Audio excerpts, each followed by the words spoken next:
Selamat malam jemaat Tuhan yang terkasih. Kita berjumpa kembali dalam channel YouTube saya. Dan pada malam ini saya akan mengajak jemaat Tuhan untuk beribadah. Untuk itu mari kita siapkan hati kita. Kita siap memuji dan meninggikan namanya. Kita akan segera memulai ibadah pada malam hari ini. Kita angkat satu pujian, El Shaddai. Terima kasih Tuhan. Terima kasih Tuhan atas semua kebaikan Tuhan. Perkenankan kami Tuhan untuk beribadah pada malam hari ini Tuhan.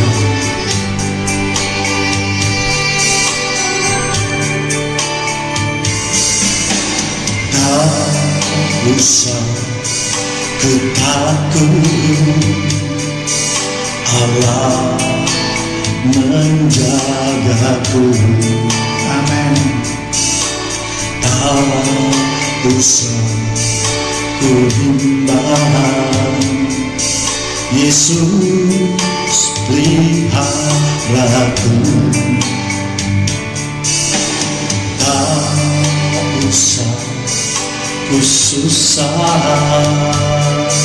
Roh Kudus hiburku. Amin. Tak usah ku cemas, Dia memberkatiku. Mari kita angkat tangan kita. El Shaddai, El Shaddai, Allah Maha Kuasa. Dia besar, Dia besar, El Shaddai mulia, El Shaddai, El Shaddai, Allah Maha Kuasa. Berkatnya melimpah, El Shaddai.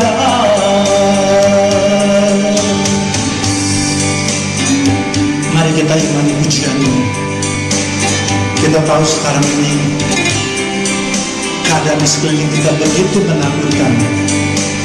Namun janji Tuhan mengatakan Dia yang berkuasa, Dia yang akan menghibur kita, dan Dia yang akan menyelamatkan kita.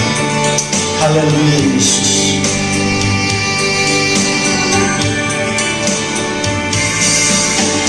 Tak usah ku takut, amin, Allah menjagaku. Terima kasih Tuhan. Tak usah ku bimbang, Yesus peliharaku.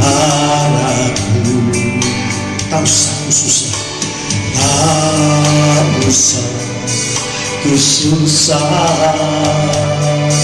Roh Kudus hiburku. Inilah janjinya. Tak usah ku cemas, Dia memberkatiku. Mari kita berseru kepada namanya, El Shaddai, El Shaddai, Allah Maha Kuasa.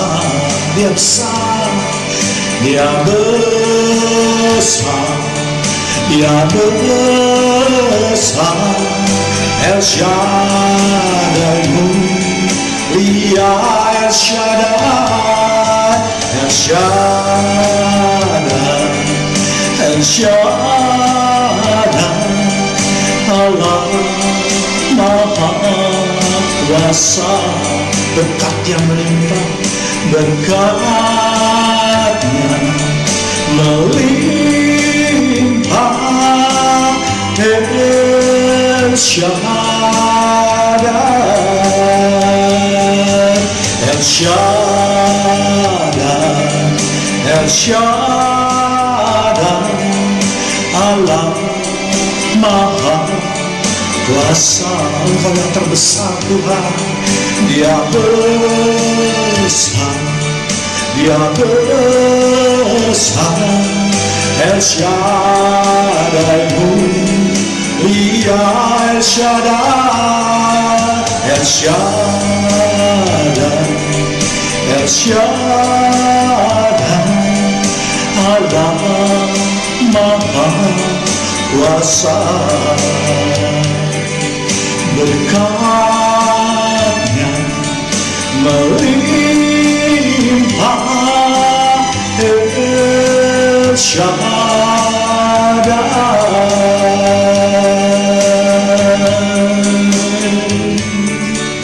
Oh, haleluya, haleluya, haleluya. Mari kita terus arahkan hati kita. Kita mau lebih dalam lagi, kita sembah, kita tinggikan nama-Mu. Haleluya Yesus. Bapa, Engkau sungguh baik.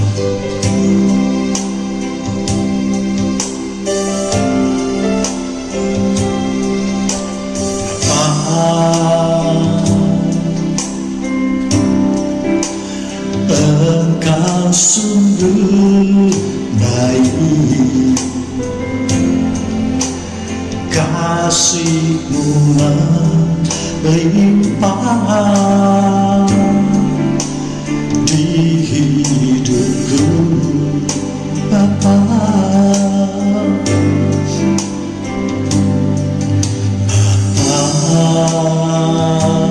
Kami berterima kasih.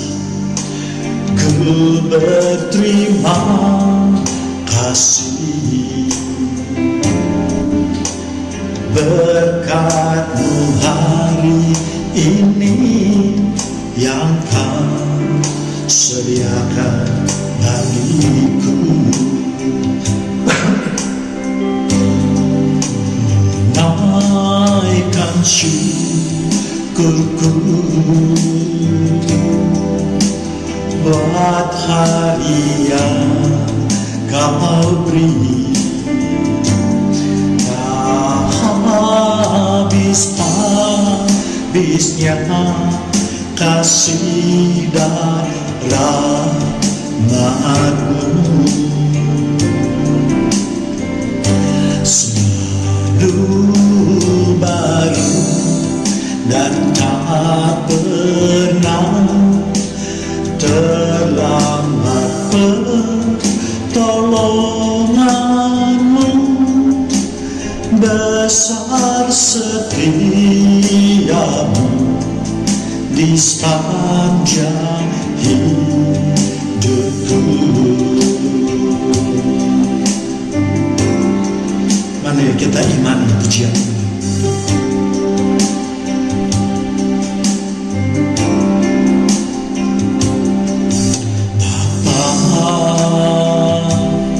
Kau sungguh baik Tuhan, Engkau sungguh baik, kasih-Mu melimpah, kasih-Mu melimpah di hidupku, Bapa.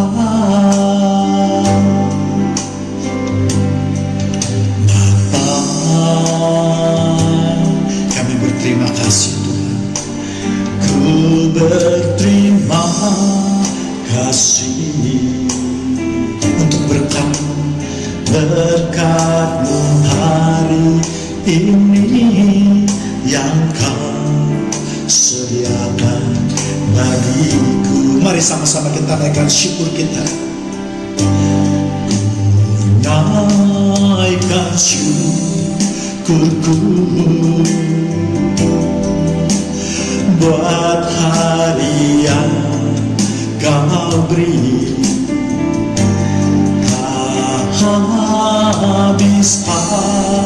Habis-habisnya kasih dan rahmat Rahmat-Mu selalu kami bersyukur Tuhan, selalu baru dan tak pernah terlambat pertolongan-Mu, besar setia-Mu di sepanjang hidupku.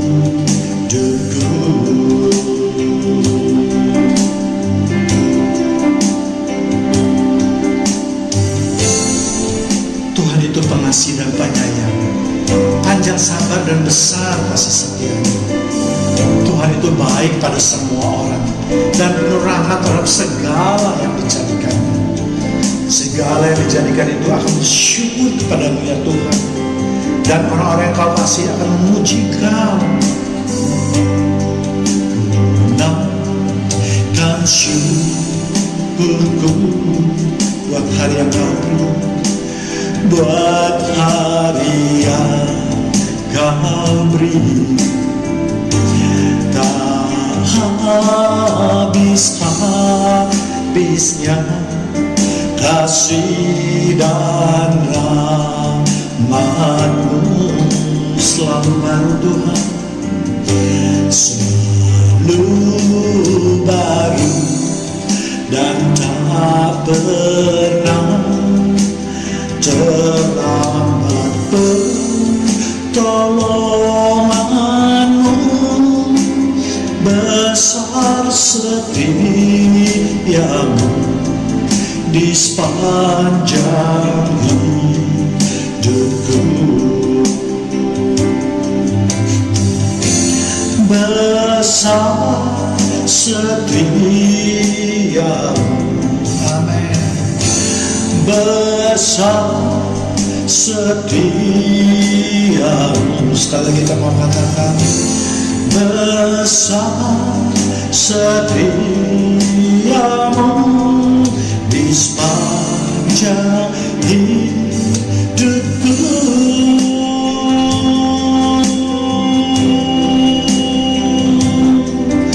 Oh haleluya, haleluya, haleluya. Kami mau lebih dalam lagi Tuhan. Biarlah kami boleh menerima kasih karunia Tuhan, Tuhan, untuk merasakan hadirat dan jamahan-Mu Tuhan, kemurahan Tuhan.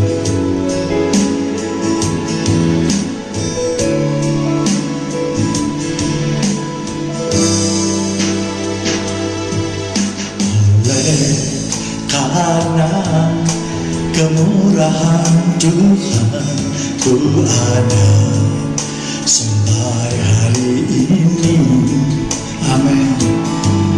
Oleh karena kebaikan Tuhan, janji-Mu terjadi bagiku.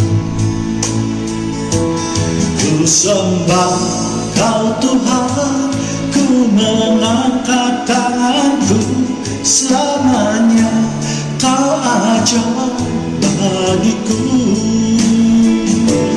Ku sembah Kau Tuhan, ku mengangkat wajahku, selamanya Kau hebat bagiku.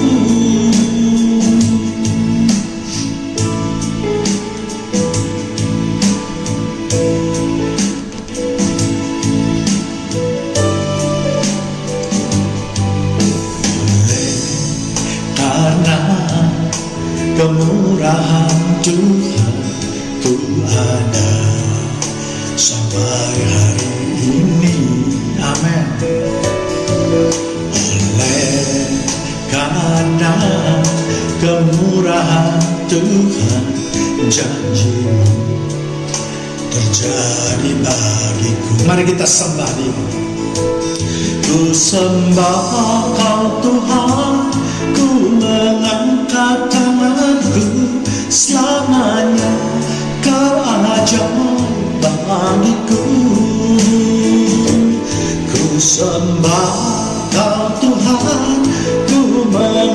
mengangkat wajahku selamanya. Kau hebat bagiku.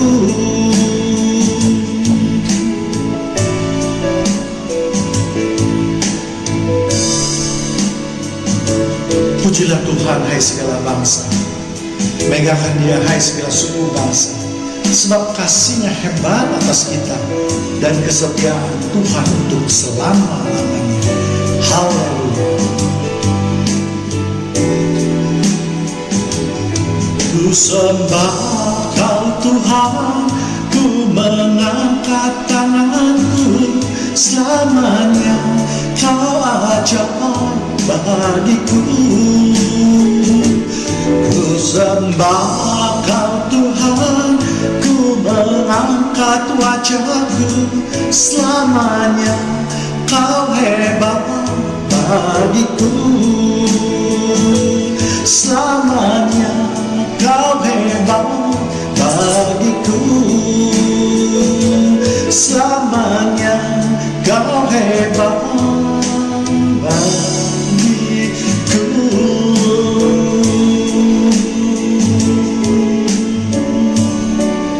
Oh,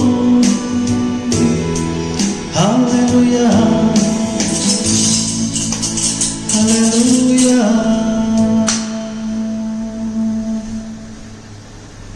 Shalom. Kita berjumpa kembali di channel YouTube saya. Dan kali ini kita akan membahas suatu topik yang akhir-akhir ini cukup hangat di medsos, yaitu mengenai kasus Yahya Waloni. Sebelum itu, mari kita doa terlebih dahulu. Puji syukur kami naikkan di hadapan-Mu Tuhan. Kalau pada malam hari ini Tuhan, kami semua dapat beribadah di hadapan-Mu, itu adalah karena kasih karunia-Mu Tuhan. Terima kasih Tuhan, Kau sungguh baik dalam hidup kami Tuhan. Kami sudah memuji dan meninggikan nama-Mu Tuhan. Kini saatnya kami mau mendengarkan kebenaran firman-Mu Tuhan. Untuk itu lawat kami Tuhan, urapi kami Tuhan. Terlebih lagi hamba-Mu yang hina ini Tuhan. Sebab tanpa pengurapan-Mu, hamba-Mu tidak dapat berbuat apa-apa Tuhan. Biar firman-Lah Tuhan pada malam hari ini Tuhan. Di dalam nama Tuhan Yesus, kami sudah berdoa dan mengucapkan syukur. Mari sama-sama yang siap menerima kebenaran firman Tuhan, kita katakan amin. Ya, shalom sekali lagi ya.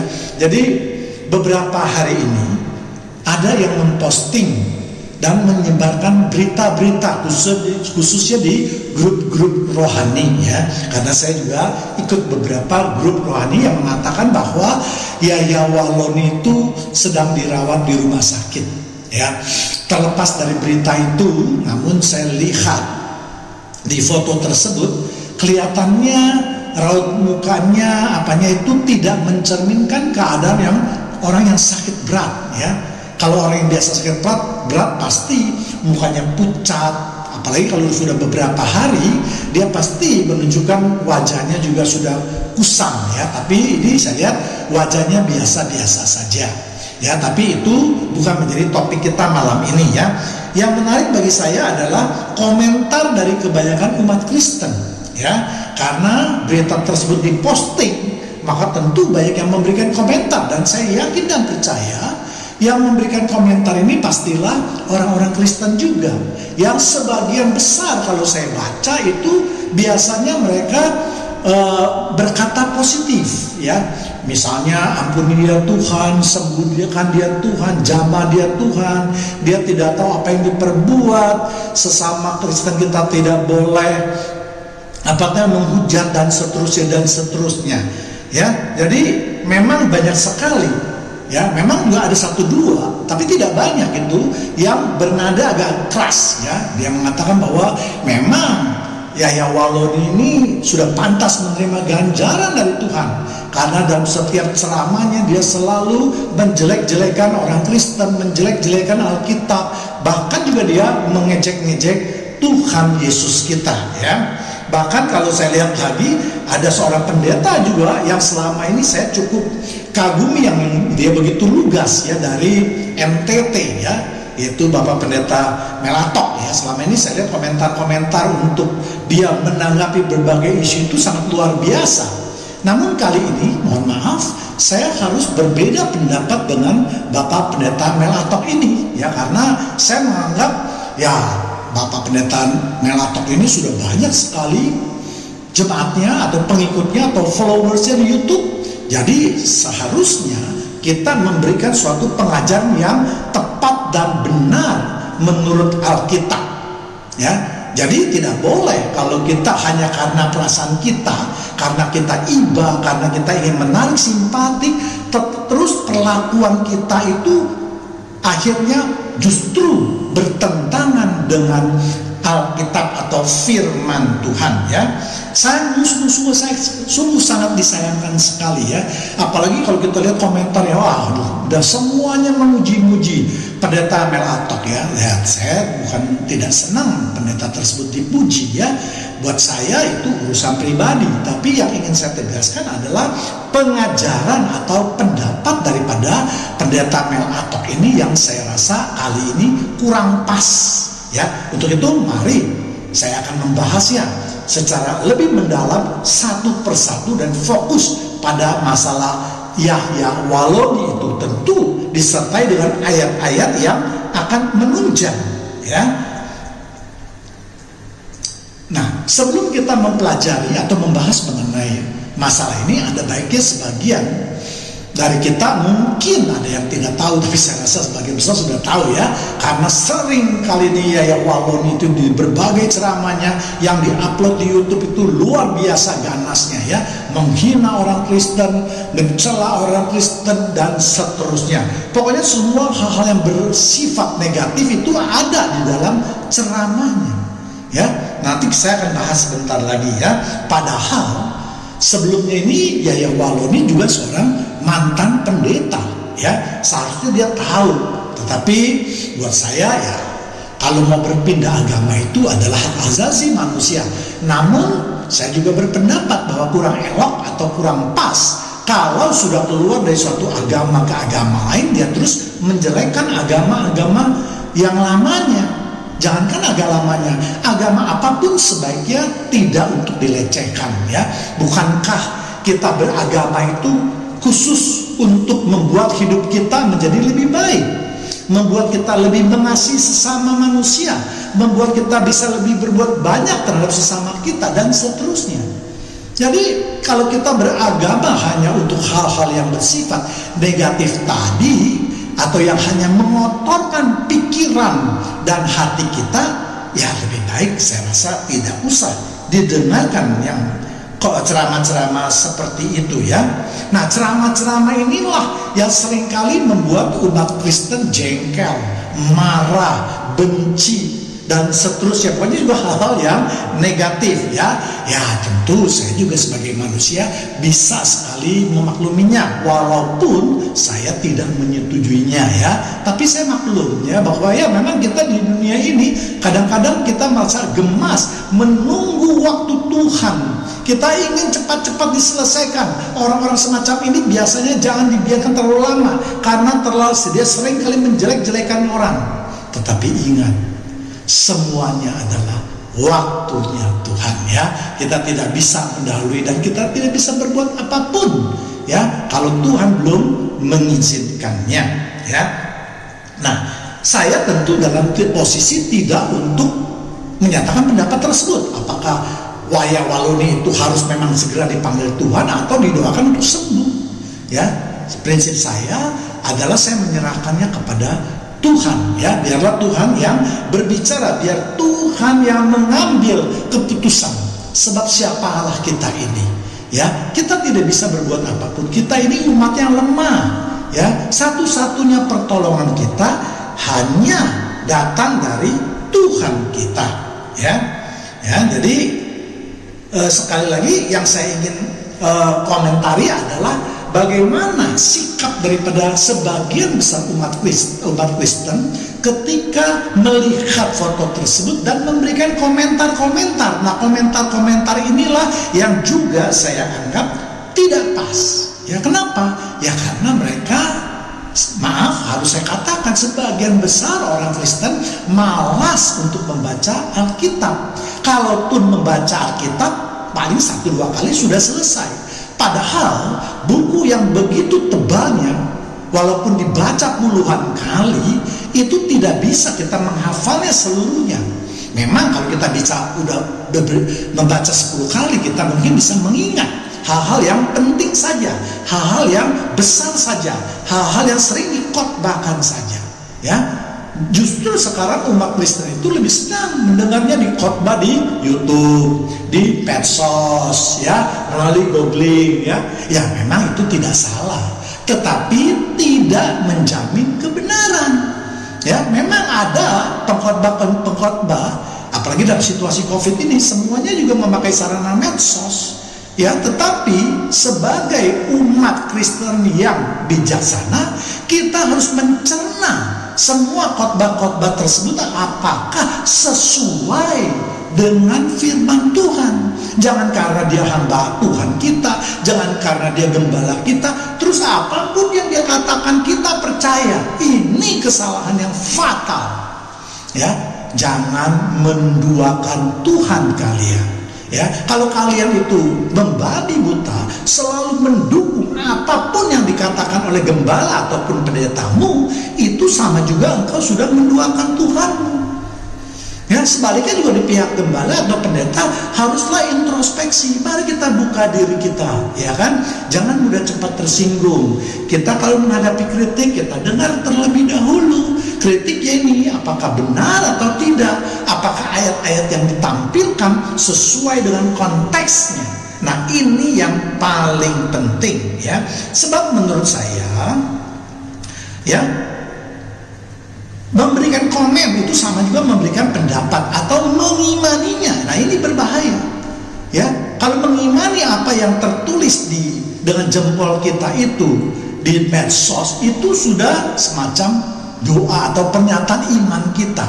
Nah, ini tentu harus hati-hati atau ekstra hati-hati, ya.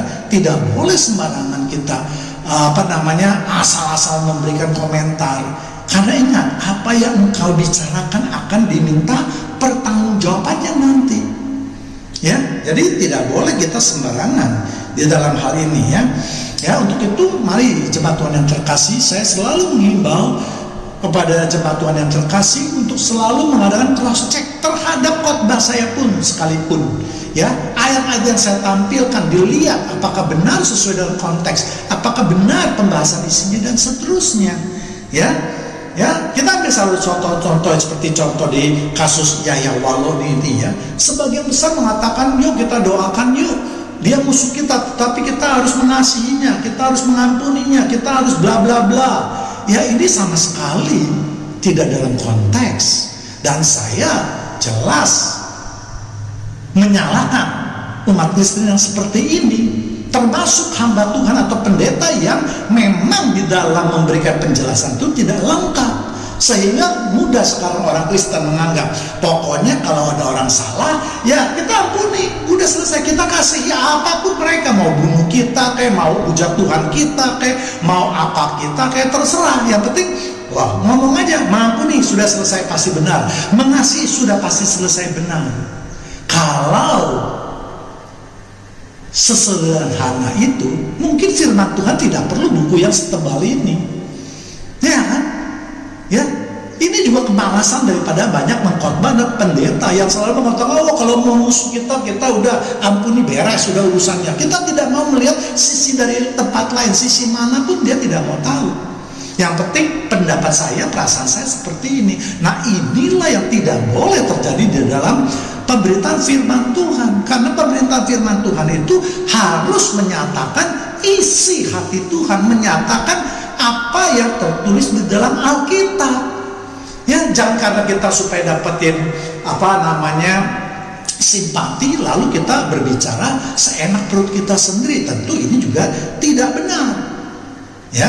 Jadi mari jemaat Tuhan yang terkasih, sekali lagi ya, kita harus memperdalam Alkitab kita, ya, sehingga kita benar-benar tidak terombang-ambing, ya. Karena kita lihat aja, kalau si Yahya Walu sedang berceramah menghujat Kristen, mengapa? Wah, sebagian orang Kristen, sebagian besar ya, umumnya marah, benci, dengki, ingin membalas dendam dan seterusnya. Ya, sebaliknya kalau dia terkapar Dia mendoakan, oh biarlah dia sudah terkapar ya, kasihani dia. Bahkan ada yang menyamakan dia supaya dia diurapi seperti Saul. Benar-benar otaknya itu tidak terpakai ya. Kita tentu bisa membedakan kenapa Saul dipakai oleh Tuhan Yesus dan mengapa yang si Yaya Walon ini dua hal yang sangat berbeda. Nanti kita akan baca ayat ya, makanya kalau baca ayat itu direnungkan. Firman Tuhan mengatakan apa? Jangan cuma baca aja, direnungkan siang dan malam. Artinya harus kita pikirkan benar-benar, baru nanti kita mengambil suatu tindakan atau melakukannya ya. Jadi kalau saya lihat dari komentar-komentar itu, maaf saja saya harus mengatakan bahwa pengajaran-pengajaran para pengkhotbah itu tidak membawa pada keselamatan umatnya. Alasannya nanti sebentar akan kita bahas. Justru akan membawa umatnya pada kebinasaan. Jadi kalian yang berkomentar kayak dewa atau kayak malaikat itu tidak usah merasa bangga. Gitu tuh, ada tempatnya ketika kita mengucapkan hal-hal seperti itu, tetapi ada juga tempatnya tidak boleh kita mengatakan hal-hal yang seperti itu. Sebaiknya kita tetap menurut firman Tuhan ya. Contohnya kita lihat aja ya, kayak Yahya Walon ini ya, dia sakit misalnya, kalau benar sakit terkapar, terus orang bilang, Tuhan, dalam nama Tuhan Yesus sembuhkan dia. Loh, kalian tahu nggak? Salah satu sebab orang sakit itu karena dosa. Mungkin saja, mungkin saya bukan Tuhan, saya tidak bisa menentukan ya. Tetapi ayat Alkitab mengatakan bahwa mereka yang berdosa itu bisa jatuh sakit. Nanti juga kita bahas ya. Ya, jadi mari para pengkhotbah, termasuk saya sendiri, jangan sampai nanti pada waktunya, walaupun apa yang terjadi di dalam Alkitab itu terjadi pada diri kita ya, kita mengatakan Tuhan, kita sudah banyak berbuat mukjizat, kita sudah banyak menyembuhkan orang sakit, kita sudah memberitakan firman Tuhan dan seterusnya. Tetapi akhirnya Tuhan Yesus mengatakan, enyahlah, aku tidak mengenal engkau. Sakit kalau bisa begitu hati kita ya, di dalam pelayanan kita ya. Jadi untuk itulah maka sekali lagi kebenaran firman Tuhan harus menjadi satu-satunya alasan untuk membuat kita membuat suatu pernyataan ya. Jadi seringkali memang jemaat Tuhan yang terkasih atau orang-orang Kristen itu lebih senang mendengarkan khotbah-khotbah yang enak di telinga, enak di hati. Wah, kita diberkati, wah kita sehat, wah kita terhindar dari berbagai masalah dan seterusnya. Kalaupun kita terdapat di dalam kesesakan, wah sebentar lagi Tuhan pasti menolong, sebentar lagi pasti Tuhan berkatilah, kamulah semualah, dan seterusnya. Nah, hal-hal ini sebenarnya tidak boleh terjadi. Apalagi akhir-akhir ini kalau kita lihat di medsos, banyak sekali yang menjual nama Tuhan, murah diobral nama Tuhan itu ya. Tapi saya tidak akan membahasnya. Jemaat Tuhan yang terkasih, kalau mau mendengarkan, lihat di video saya yang lain yang saya beri judul Posisi Yesus ya. Kita hanya fokus pada masalah Yahya Waloni itu ya. Jadi sekali lagi, mari kita jangan senang dengan firman-firman yang seperti itu. Justru kita harus senang menerima firman-firman yang tajam bagaikan pedang yang menusuk sampai ke sumsum tulang kita. Nah, itulah firman-firman yang berguna untuk memperbaiki kehidupan kita ya. Kalau firman-firman yang enak didengar itu rasanya tidak memperbaiki kehidupan kita ya. Oke, itu sedikit penjelasan permulaan dari saya.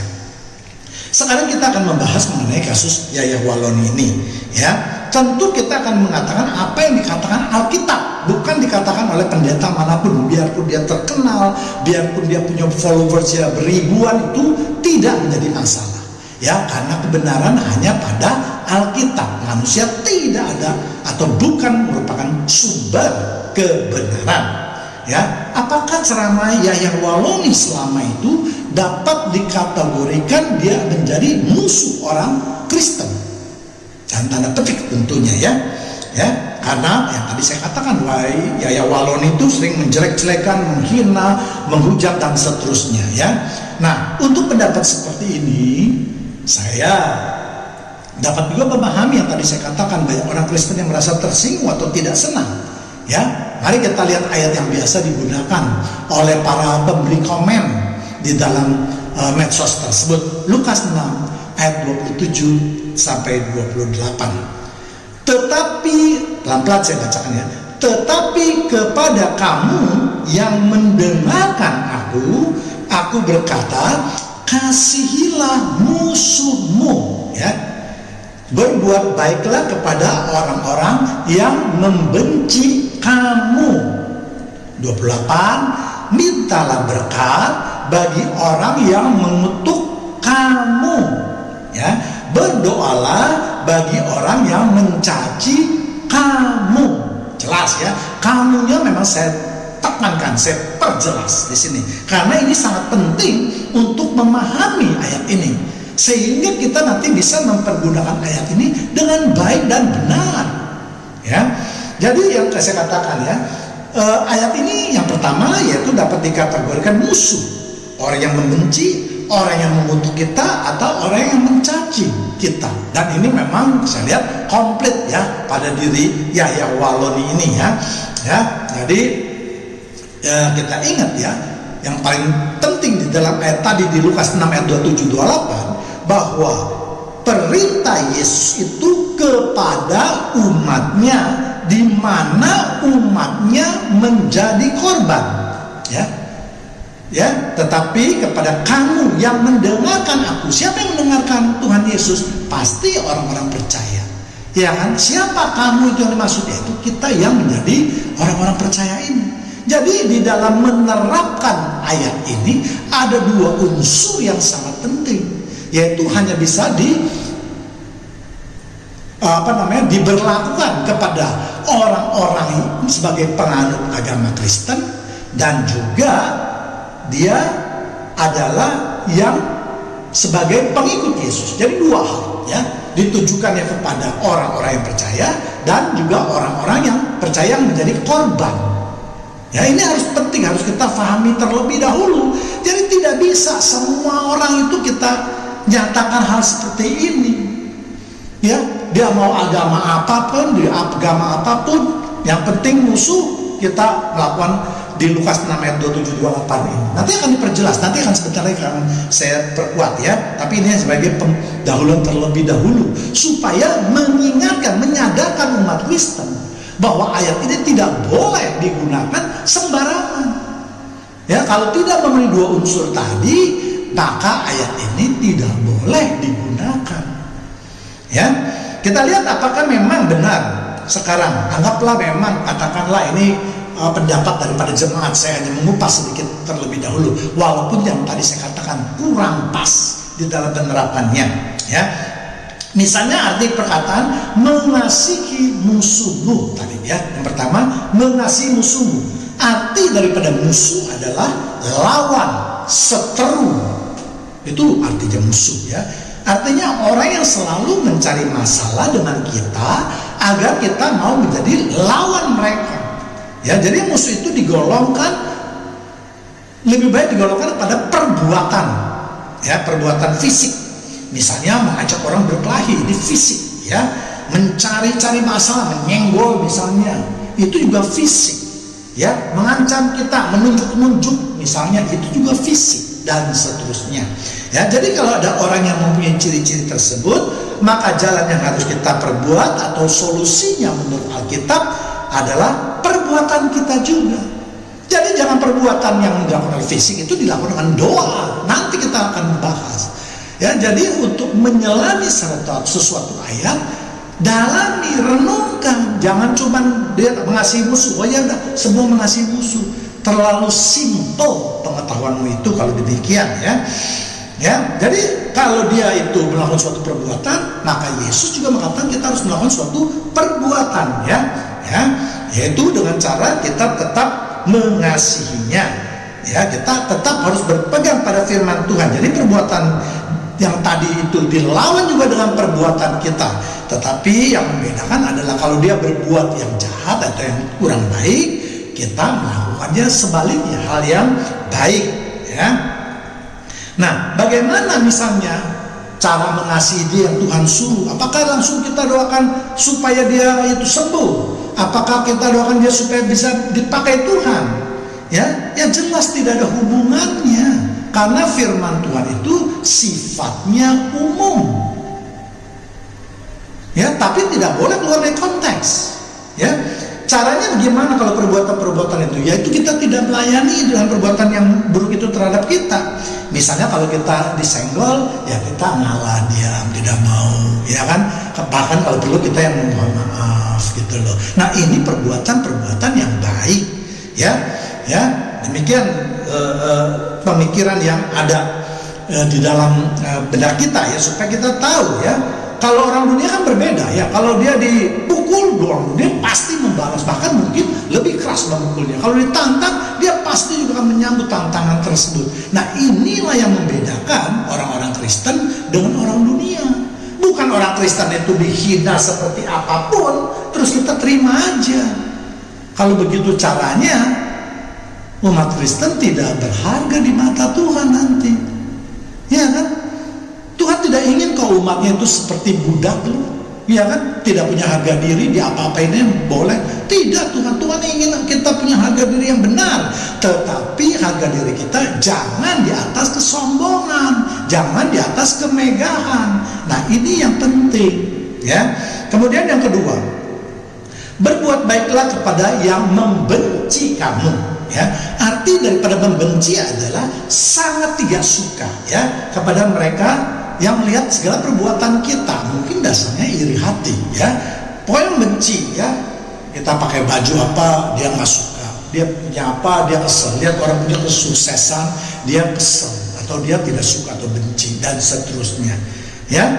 Jadi ini juga menunjukkan suatu perbuatan yang membenci. Ya, kalau membenci itu tidak bisa diucapkan, membenci itu adalah perbuatan. Misalnya ketika kita lewat dia membuang ludah, ya kan? Ketika kita lewat dia menegakkan dagunya, ya, menyombongkan diri, ya. Ini perbuatan-perbuatan itulah yang dapat dikategorikan membenci kita, yang dapat kita lihat tindak lakunya, ya. Nah, bagaimana perbuatan fisik seperti itu atau perbuatan jasmani? Kita juga harus melakukannya dengan perbuatan dilawan dengan perbuatan. Kalau di dalam perjanjian lama, gigi ganti gigi, tapi giginya tidak dicabut sesuai keinginan kita, tetapi hanya suatu perumpamaan saja bahwa kalau dibuat seperti ini, maka di pembalasannya atau perlakuannya harus seperti ini, ya. Memang sulit sekali untuk melakukan hal-hal di dalam firman Tuhan. Untuk itulah maka kita harus meminta pertolongan Roh Kudus agar kita dimampukan untuk berbuat baik kepada sesama atau orang yang membenci kita, ya. Jadi seperti musuh, membenci ini juga tadi saya katakan suatu perbuatan, ya. Jadi perbuatan baik, perbuatan yang tidak baik dilawan dengan perbuatan tidak baik. Kemudian yang ketiga yaitu mintalah berkat bagi mereka yang mengutuk, ya. Kutuk adalah doa atau kata-kata yang bisa mendatangkan bencana kepada orang lain. Jadi dua hal tadi yang kita bahas itu adalah suatu perbuatan jasmani, fisik, sedangkan yang nanti dua lagi ini adalah perbuatan dengan kata-kata, ya. Jadi mengutuk itu dilakukan dengan kata-kata, bukan perbuatan fisik, ya. Jadi tadi sudah dikatakan doa atau kata-kata yang mendatangkan bencana kepada orang lain. Nah, bagaimana kita sebagai orang Kristen membalasnya? Kita juga berdoa. Kita lawan doa dengan doa, ya kan? Kalau doa aja mereka itu adalah sesuatu yang buruk, maka doa kita adalah sesuatu yang baik, ya kan? Misalnya kalau dia mendoakan itu supaya kita dikutuk, maka kita mendoakan dia supaya dia mendapat berkat. Ya, berkat itu tentu jangan diartikan hanya berupa finansial saja, ya. Kalau kita lihat arti daripada berkat adalah segala sesuatu yang baik bagi kehidupan manusia. Ya, jadi jangan berkat itu datang, wah kalau nanti dia kita mau memberikan berkat, kita doakan dia supaya dia banyak duit, supaya dia kaya. Bukan itu maksudnya. Segala sesuatu yang baik dalam kehidupan, misalnya dalam urusan tadi, yaitu misalnya dengan orang-orang yang suka mengutuk, maka kita doakan supaya kebiasaan-kebiasaan mengutuk itu tidak ada pada dirinya lagi, ya, supaya dia dibersihkan kehidupannya, sampah-sampah di dalam hatinya kita doakan supaya dibuang. Ya, inilah yang disebut mintalah berkat. Ya, mintalah berkat bukan berarti kita mendoakan dia supaya kaya. Ya, kemudian kita lihat lagi, yaitu ya, kenapa kita harus memohon berkat buat mereka? Ya, memohon berkat tentu artinya berdoa kepada Tuhan yang tadi saya katakan, ya. Karena bagi orang-orang yang selalu mengutuk itu tidak ada berkat daripada Tuhan. Maka Tuhan menginginkan kita sebagai umatnya untuk berdoa syafaat kepada orang-orang yang seperti ini, yang sering mengutuk, yang sering mencaci maki. Nanti kita lihat juga sebentar lagi, ya. Kemudian keempat, yaitu berdoalah bagi mereka yang mencaci maki kamu, ya. Arti mencaci maki adalah mencela, mencerca, mendamprat, atau dalam bahasa sehari-harinya yaitu memaki-maki, ya. Mencaci maki juga adalah perbuatan dengan mulut, ya.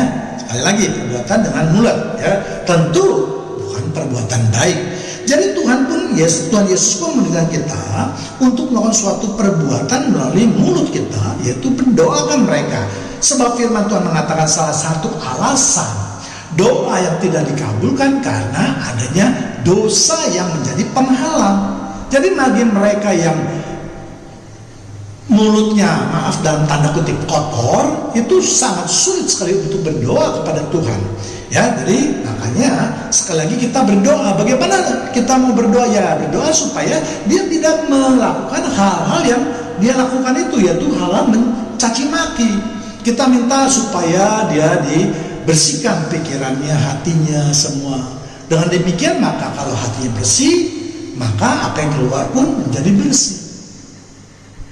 Ya, jadi itulah penjelasannya daripada keempat daripada masalah tadi, ya. Jadi keempat kesimpulannya, keempat perbuatan buruk itu harus dibalas dengan 4 perbuatan yang baik juga, yang mempunyai hubungan atau koneksitas dengan keadaan yang disebutkan tadi, ya. Misalnya mengasihi musuh, ya, itu yang sudah kita bahas tadi, ya. Nah, sekarang kita akan masuk lagi. Apakah kasus Yahya Waloni itu adalah bisa dikatakan dia seorang musuh? Ya, jelas, karena dia memandang orang Kristen dan juga menantang Tuhan Yesus, ya. Apakah dia suka cari masalah?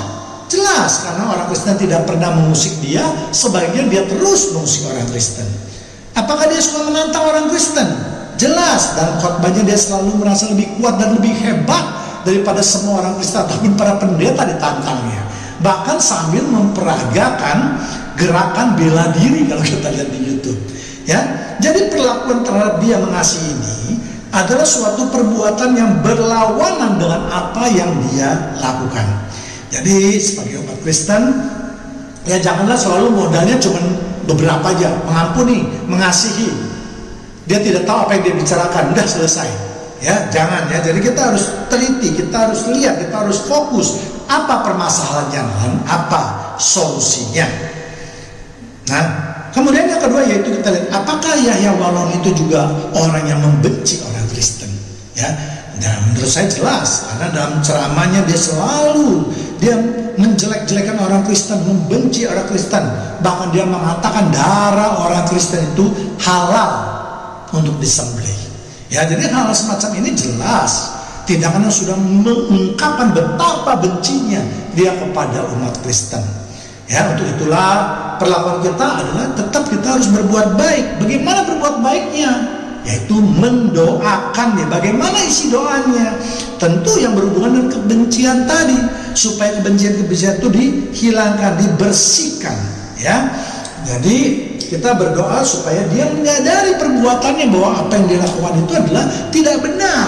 Jadi antara doa yang kita stajakan dengan apa yang dia perbuat itu haruslah cocok, harus sesuai. Jangan dia berbuatnya apa, kita doanya apa.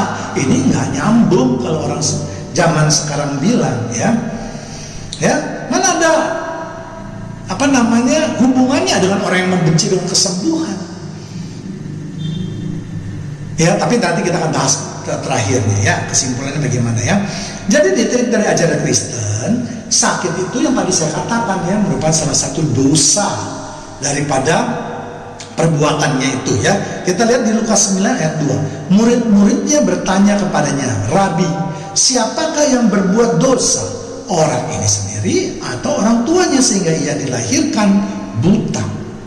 Jadi firman Tuhan sudah mengatakan bahwa kalau ada orang berdosa, kemungkinan dia bisa sakit. Sekali lagi, saya tidak memastikan atau mengatakan pasti, karena semuanya itu tergantung daripada kehendak Allah. Saya hanya memberitakan firman Tuhan, saya hanya menafsirkan apa yang tertulis di dalam Alkitab ya. Nah, jadi sungguh menggelikan gitu ya kalau ada umat Kristen yang udah ngotot lagi, udah memberikan komentar-komentar yang menurut saya tidak pas itu. Ya kan? Bagaimana sih orang membenci kita doakan untuk sembuh atau berdoa agar ya walau ini bahkan dijamah dan disembuhkan katanya ya. Kalau menurut saya justru di mata Tuhan ya waloni itu sudah sangat berdosa karena perilakunya tersebut. Kita lihat saja sudah sangat, dan saya rasa semua kita umat Kristen sepakat bahwa ya waloni ini memang sudah pantas menerima ganjaran yang berasal daripada Tuhan. Namun sekali lagi saya tidak mau mengatakan lebih baik dia itu misalnya binasa atau apa segala macam atau sembuh, tidak ya. Saya hanya mengungkapkan apa yang ada di dalam Alkitab. Soal apakah dia mau disembuhkan atau apakah dia dipanggil, itu tergantung daripada kehendak Tuhan ya. Kita atau saya tidak dalam kapasitas seperti itu. Kemudian kita lihat lagi, apakah Yahya Waloni sering mengutuk orang? Jelas dalam banyak ceramah dia selalu mengutuk orang Kristen, mengatakan bahwa orang Kristen itu pasti masuk neraka. Allah orang Kristen itu 3 berhala dan seterusnya ya. Jadi banyak sekali hal-hal yang memang dilakukan oleh Yahya Waloni itu dan setiap ceramahnya ya. Walaupun kita tahu tujuannya adalah untuk memperoleh pendapatan ya, namun itu urusan dia dengan Tuhannya ya. Jadi yang saya ingin tegaskan hanya bahwa kalau firman Tuhan itu adalah tepat ya, bagi mereka yang mengutuk pasti tidak akan diberkati dalam segala hal ya. Ini yang menjadi iman percaya kita. Dan yang terakhir kita lihat yaitu apakah Yahya Waloni adalah seorang pencaci maki. Ya jelas juga dalam beberapa ceramah segala macam binatang, nama binatang itu keluar, segala nama binatang di kebun binatang itu keluar, bangsa kata-kata yang tidak pantas pun seringkali terucap keluar dari mulutnya ya. Jadi kita bagaimana yang harus kita lakukan? Kita berdoa supaya hatinya dibersihkan, mulutnya dibersihkan, jangan lagi mengucapkan hal-hal seperti itu. Nanti kalau kita memang mau berdoa, jangan kita berdoa pada waktu dia itu udah sekarat. Itu namanya mencari perhatian. Kalau kita memang mau mendoakan seseorang, kita harus secara tekun mendoakan setiap hari, siang malam kalau perlu, sampai doa kita terjawab ya. Kalau tidak, lebih baik kita doakan sesama kita ya. Kita lihat banyak sekali di grup rohani di medsos maupun di misalnya para pendeta ya, banyak yang umatnya mengatakan, "Pak Pendeta tolonglah doakan anak saya, doakan tetangga saya, doakan ini saya semua." Ya itu doakanlah lebih baik. Jangan cuma doakan sekali terus sudah selesai. Firman Tuhan mengatakan apa? Bertekunlah engkau berdoa dan berdoa sampai engkau melihat hasilnya. Ya, jadi sekali lagi janganlah kita menjadi seperti orang Farisi ya. Perbuatan-perbuatan kita ini inginnya dilihat orang, wah di medsos saya doakan dia nih, baik saya. Aduh, Tuhan tahulah isi hati kita ya, apa yang kita perbuat. Apakah memang kita sudah mencuri kemuliaannya atau memang kita sungguh-sungguh ikhlas di dalam mendoakannya ya. Mari kita lihat hati kita ya. Ya, jadi dari dasar ayat Lukas 6 ayat 27 dan 28 itu adalah dasarnya dari mana? Ya, semua daripada hukum-hukum di dalam kitab perjanjian baru itu berasal dari 10 perintah Allah tadi. Ya, itu merupakan dasar dari segala macam firman Tuhan atau hukum Tuhan, ya. Yaitu apa? Dari perintah 5 sampai perintah yang ke-10, yaitu tentang berbicara mengenai mengasihi sesama manusia. Ya. Jadi saya setuju sekali kalau kita mempunyai sifat untuk mengasihi manusia. Tetapi di dalam mengasihi manusia itu tentu kita harus memilah-milah. Ya, kalau misalnya semua sama, untuk apa firman Tuhan membeda-bedakan? Kalau musuh begini, orang yang mencaci kamu begini, orang yang membenci kamu begini, buat apa? Langsung aja semuanya. Apabila ada orang mencaci kamu, memusuhi kamu, bla bla bla, maka kamu mengasihi dia, titik, selesai. Ya. Firman Tuhan memang pada umumnya garis besarnya itu mengasihi. Tetapi bagaimana kita mengasihi dia bukan berarti kita harus mengampuni dosa-dosanya. Ingat, ya, walaupun kita diberikan hak oleh Tuhan untuk mengampuni dosa sesama kita, tetapi kita ingat Tuhanlah yang akan memutuskannya apakah kita bertindak sesuai dengan hukum-hukumnya. Ya, engkau boleh saja mengampuni, ya kan? Mengampuni sampai 7 kali 70 kali pun boleh. Tetapi kembali lagi, Tuhan yang akan menghakimi pengampunan yang terakhir. Ya, itu menentukan apakah diberi dosa atau tidak.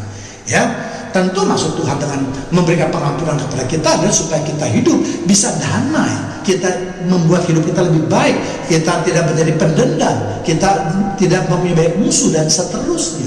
Itu maksud Tuhan supaya kita bisa mengampuni orang, sehingga nanti kita pun bisa diampuni oleh Tuhan. Ya, jadi kesimpulannya kita lakukan adalah ya tidak adalah dari yang kita bahas di dalam ayat Lukas 6 ayat 27-28 ini tidak ada yang mengatakan ayo kita ampuni dia, kita doakan dia, ayo kita mohonkan kepada Tuhan supaya dijamah, supaya dia dijadikan Saul dalam tanda petik. Terlalu jauh, ya. Seakan-akan yang seperti saya bilang, doa-doa ini seakan-akan kita yang menjadi Tuhan, Tuhan menjadi abdi kita. Mari kita renungkan, benar nggak itu coba? Kalau kita berdoa, Tuhan dalam nama Tuhan Yesus sembuhkanlah Yaloni, siapa kamu? Kamu tuh abdinya Allah, kamu tuh bejana. Kok bejana memerintah pada pembuatnya? Penjona, bagaimana sih? Ya, jadi untuk orang-orang Kristen marilah, ya, kalau belum terlalu banyak mengetahui Alkitab, jangan terlalu menganggap dirinya sudah mengetahui segala-galanya. Mari kita belajar. Saya pun masih jauh daripada itu, kita belajar semuanya. Justru dengan belajar itu kita terus meningkatkan pendalaman pengetahuan mengenai Alkitab kita. Ya, nah sekarang itu tadi dari semua manusia, ya kan? Manusia-manusia itu para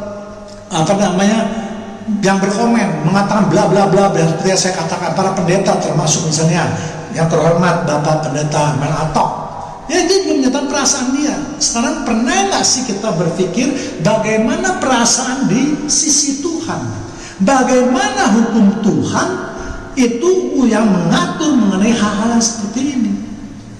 Ya, Waloni bukan bersalah atau berdosa kepada umat Kristen saja. Dan itu memang harus dimaafin, diampuni dan seterusnya, oke lah, bisa saya terima dalam bingkai seperti itu. Tetapi penghinaan, penghujatan kepada Tuhan, janganlah kita mohonkan doanya. Kalau kita mohonkan doanya berarti kita sudah menabrak firman Tuhan. Ya, kita lihat di Markus 3 ayat 28-29. Aku berkata kepadamu, sesungguhnya semua dosa dan hujat anak-anak manusia akan diampuni. Ya, semua hujat yang mereka ucapkan. 29. Tetapi apabila seorang bukan orang percaya saja, ya, seorang menghujat Roh Kudus, ia tidak mendapat ampun selama-lamanya, melainkan bersalah karena berbuat dosa kekal. Jadi siapa kamu yang ingin melawan firman Tuhan? Tuhan mengatakan kalau semua hujat orang anak manusia, semua orang percaya maupun orang tidak percaya, jika dia menghujat manusia biasa saja, maka dia akan diampuni. Tetapi pasal 29 mengatakan, tetapi apabila seorang, dia tidak mengatakan orang percaya, dia tidak mengatakan saudaraku, ya, firman Tuhan mengatakan apabila seorang, artinya siapapun, agama apapun dia, pejabat apa, kedudukan apapun yang dia punya, umur berapapun yang dia lakukan, tidak ada yang dikecualikan. Itu yang maksud dengan teapir seorang, ya, menghujat Roh Kudus. Nanti kita akan bahas, ya, ia tidak mendapatkan ampun selama-lamanya. Firman Tuhan sudah mengatakan bahwa mereka yang berbuat seperti itu tidak mendapatkan pengampunan. Lalu kalian berdoa untuk memohon pengampunan. Bukankah itu termasuk doa yang sia-sia?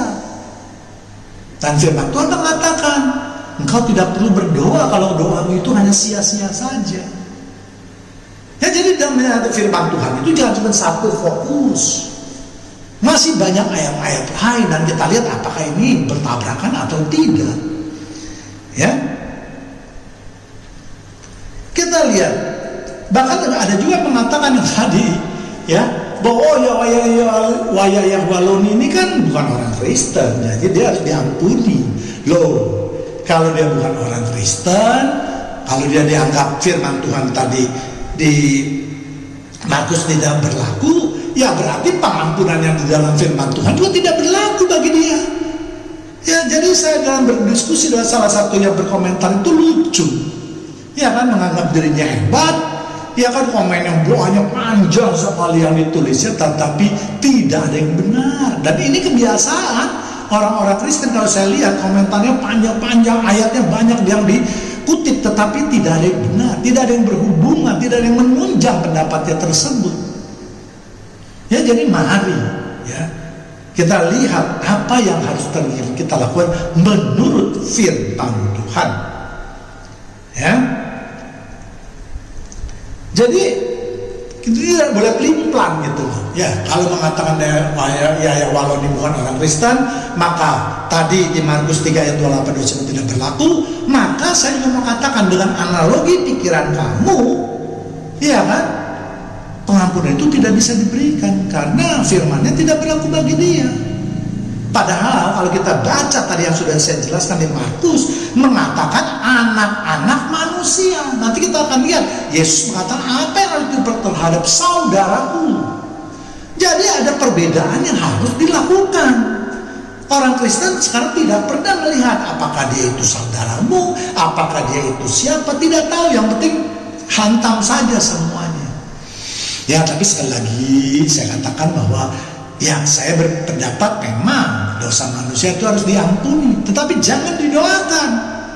Kalau didoakan berarti kamu sudah menentang firman Tuhan, sudah menentang firman Tuhan. Hukumannya apa? Orang yang menentang firman Tuhan, nanti kita lihat, hukumannya binasa. Menghujat Roh Kudus itu salah satunya adalah menentang. Ya, nanti kan saya beri contoh-contohnya dulu, ya. Kita lihat itu, ya. Jadi dasar daripada ayat penghujatan ini adalah apa? 10 perintah Allah. Kembali lagi yang saya katakan, kita harus melihat dasarnya, filosofinya daripada ayat itu dapat dinyatakan. Dan Keluaran 20 ayat 7 disebutkan, jangan menyebut nama Tuhan Allahmu dengan sembarangan. Dengan sembarangan itu artinya ya dengan sia-sia, dengan menghujat, dengan menghina, dengan segala macam. Itu namanya sembarangan. Ya, kita tahu bahwa orang Yahudi yang mempunyai Allah zaman dahulu, pertama-tama adalah Allah mereka, ya kan? Ya, Allah juga menyatakan bahwa Allah orang Israel, Allah Abraham, Ishak, dan Yakub pertamanya. Ya, orang Yahudi tidak berani menyebutnya YHWH, maaf, atau Yod-Heh-Vav-Heh. Mereka menyebutnya Adonai. Nah, inilah suatu pengucapan yang untuk menghormati kekudusan atau kebesaran nama Tuhan. Loh, kita ini siapa sih yang baru belum lama ini mengenal agama Kristen? Orang Yahudi sudah 4000 tahun yang lalu. Ya kan? Jadi sekali lagi, kalau kita mendoakan Yahweh ini, sama juga kita menentang nama Tuhan. Tuhan mengatakan tidak diampuni selama-lamanya, kita mengatakan harus diampuni. Bahkan kita memakai dalam nama Tuhan Yesus. Aduh, makanya nama Tuhan Yesus itu diobral, yang saya katakan ya ini contohnya, ya kan? Nama Tuhan Yesus itu sakral. Hati-hati di dalam kita mengungkapkannya atau menyebutkannya.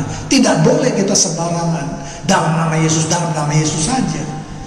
Ya, jadi bagi orang-orang yang sering melakukan penghujatan, penghinaan atas nama Tuhan ini, menyadarilah bahwa ini ada hukumannya, ada ayatnya. Keluaran 20 ayat 7 tadi. Jangan menyebut nama Allahmu dengan sembarangan, sebab Tuhan yang memandang bersalah orang yang menyebut namanya dengan sembarangan. Tuhan memandang orang yang menyebut namanya sembarangan itu bersalah. Terus kalau Tuhan sudah menyatakan kamu bersalah, siapa kamu yang ingin membela si Yahweh itu? Nggak ada gunanya, ya. Ya, jadi sekali lagi, mari ya, jangan sembarangan ya. Bahkan juga ada yang memakai ayat, oh kita harus mengampuni Yahweh berapa kali? 7 kali 70 kali. Ampun dah. Aduh, entah pendetanya yang memang yang begitu dangkal mengajarkan di dalam khotbahnya, atau memang kebodohan dari umatnya yang memang asal nangkep saja, asal mendengar ada khotbah mengatakan, oh sama musuh kita harus ampuni, langsung kita ampuni. Karena dia merasa apa? Saya merasa perasaan saya lebih penting daripada perasaan Tuhan. Saya lebih utama daripada perasaan Tuhan. Ini yang menyebabkan mereka tidak pernah berpikir bahwa ada suatu alasan yang sangat kuat yang tidak boleh diampuni, yaitu menghujat Tuhan. Ya, jadi ingat ya, para pendeta maupun para jemaat Tuhan yang terkasih, bukan perasaanmu yang penting. Itulah sebabnya kalau kamu selalu berfokus pada kamu tidak pernah berfokus pada Tuhan. Makanya kamu tidak pernah memikirkan bagaimana hukum Tuhan yang mengatur tentang penghinaan atau penghujatan terhadap Roh Kudus ini. Ya, Matius 18 ayat 21-22. Kemudian datanglah Petrus dan berkatalah kepada Yesus, Tuhan, sampai berapa kali aku harus mengampuni saudaraku? Ya, kalau tadi tidak disebut saudaraku, sekarang disebut saudaraku. Hai, buka telingamu jemaat Tuhan yang terkasih. Ya, orang-orang Kristen yang kupingnya tidak mendengar, matanya tidak melihat, maka sekarang hari ini matamu supaya dicelikan, kupingmu supaya dibukakan, bisa mendengar bahwa untuk pengampunan 7 kali 70 kali itu hanya berlaku untuk saudaraku. Ya, saya teruskan lagi. Jika ia berbuat dosa terhadap aku sampai 7 kali 22, Yesus berkata kepada bukan, aku berkata kepadamu bukan sampai 7 kali, melainkan sampai 70 kali 7 kali. Dasarnya mana di perjanjian lama lagi. Kita tahu Kain waktu berjatuh membunuh Habel, ya kan, dia mengatakan bahwa dia takut dibunuh. Tuhan mengatakan tidak, kamu tidak akan dibunuh. Kalau mereka yang membunuh, maka hukumannya akan 7 kali lipat. Nah, ini ada dasarnya semua gitu loh. Bukan asal terpisah antara perjanjian lama dan perjanjian baru. Lalu kenapa bisa 70 kali? Yaitu si Lameng anaknya, ketika dia dengan semena-mena melukai orang atau membunuh, menusuk orang, Dia mengatakan kalau Kain itu diampuni 7 kali, maka saya harus 70 kali. Maka Tuhan Yesus menggabungkan antara Kain dengan Lameh menjadi 7 kali 70. Artinya apa? Bukan angkanya yang penting. Artinya bahwa jika saudaraku, sesamaku itu berdosa atau membuat kesalahan pada kita, kita harus mengampuni selamanya. Jadi penerapan firman Tuhan itu jangan sembrono. Kita tahu kan, Yesus sendiri mengatakan, siapa itu saudaraku? Sedang dimaksud dengan saudaraku adalah mereka yang melakukan firman, yang turut pada perintahnya. Jadi kalau ada orang Kristen pun yang tidak melakukan firman-Nya, tidak patuh pada firman Tuhan, itu tidak boleh kamu anggap saudara. Jangan asal dia Kristen langsung dianggap saudara. Semuanya saudara. Perampok, pembunuh pun saudara asal Kristen. Aduh, ya, jadi mari kita baca kembali, kita hayati, kita lihat kalimat per kalimat supaya kita bisa mengerti apa isi hati Tuhan itu. Ya, jadi sekarang jelas ya bahwa tidak semua harus diampuni 7 kali 70 kali itu, ya. Ya. Nah, bagaimana sekarang terhadap Yahya Waloni ini? Dia kan sudah meninggalkan agama Kristen, sudah masuk agama Islam. Jelas dia bukan saudara kita menurut Alkitab tentu, ya. Ya, saya tidak keluar dari Alkitab. Hari ini kita hanya berpegang pada Alkitab saja. Dia bukan saudara kita. Yang tadi saya katakan, orang Kristen pun kalau perilakunya itu benar-benar tidak mencerminkan dia anak Tuhan, itu tidak boleh dianggap sebagai saudara kita. Mengapa Yesus mengatakan itu? Karena Yesus tahu bahwa kalau dia itu disebut saudara, maka berarti dia itu tidak mungkin melakukan kesalahan begitu banyak karena firman Tuhan. Ya kan?